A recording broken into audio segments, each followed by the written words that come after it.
എല്ലാവർക്കും ഡെലിഷ്യസ് റെസിപ്പീസിലേക്ക് ഒരിക്കൽ കൂടി സ്വാഗതം. ഇന്ന് നമുക്ക് കുറച്ച് കട്ട തൈര് തയ്യാറാക്കിയാലോ? വളരെ എളുപ്പത്തിൽ വീട്ടിൽ തന്നെ നമുക്ക് നല്ല കട്ടി തൈര് തയ്യാറാക്കി എടുക്കാൻ പറ്റും. അപ്പോൾ നമുക്ക് തുടങ്ങിയാലോ?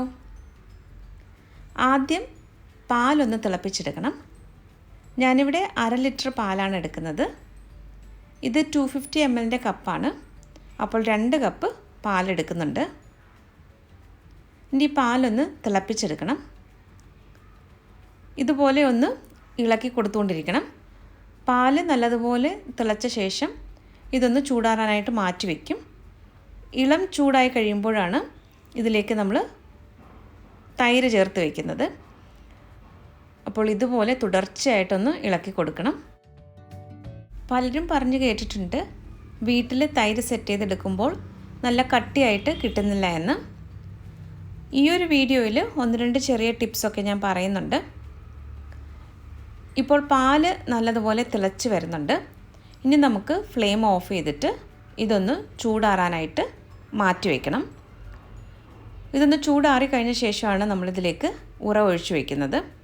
ഇപ്പോൾ പാലിന് ഒരു ഇളം ചൂട് മാത്രമാണുള്ളത്. ഈ ഒരു സമയത്ത് നമുക്ക് ഇതൊരു വേറൊരു ബൗളിലേക്ക് മാറ്റാം. ഇനി ഇതിലേക്ക് 2 ടീസ്പൂൺ തൈരാണ് ചേർക്കുന്നത്. അപ്പോൾ 1/2 ലിറ്റർ പാലിന് 2 ടീസ്പൂൺ തൈരാണ് ചേർത്തത്. നന്നായിട്ടൊന്ന് മിക്സ് ചെയ്തെടുക്കാം. ഇതൊരു 8 മുതൽ 10 മണിക്കൂർ വരെ എടുക്കും ഇതൊന്ന് സെറ്റായിട്ട് വരാനായിട്ട്. നല്ലതുപോലെ മിക്സ് ചെയ്തെടുത്ത ശേഷം ഇത് അടച്ച് നമുക്കൊന്ന് മാറ്റി വയ്ക്കണം. കിച്ചൺ കൗണ്ടർ ടോപ്പിലോ അല്ലെങ്കിൽ മൈക്രോവേവ് ഓവനകത്തോ ഇത് മാറ്റി വെച്ചാൽ മതിയാകും. അപ്പോൾ ഈ തൈര് സെറ്റ് ചെയ്യാനായിട്ട് എടുക്കുമ്പോൾ നല്ല കട്ടിയുള്ള പാല് തന്നെ എടുക്കാനായിട്ട് ശ്രദ്ധിക്കണം.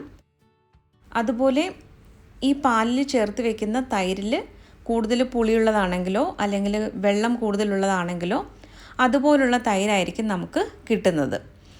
അപ്പോൾ ആ ഒരു കാര്യം കൂടി നിങ്ങളൊന്ന് ശ്രദ്ധിക്കണം. ഇപ്പോൾ ഇത് 10 മണിക്കൂർ ആയപ്പോഴാണ് ഇതുപോലെ എനിക്ക് സെറ്റായി കിട്ടിയത്.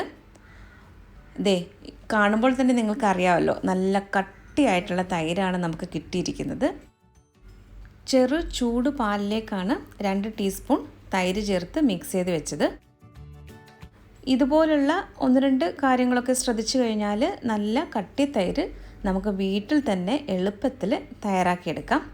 അപ്പോൾ ഇന്നത്തെ ഈ വീഡിയോ എല്ലാവർക്കും ഇഷ്ടമായെന്ന് കരുതുന്നു. അപ്പോൾ മറ്റൊരു നല്ല റെസിപ്പിയുമായിട്ട് വീണ്ടും വരാം. താങ്ക്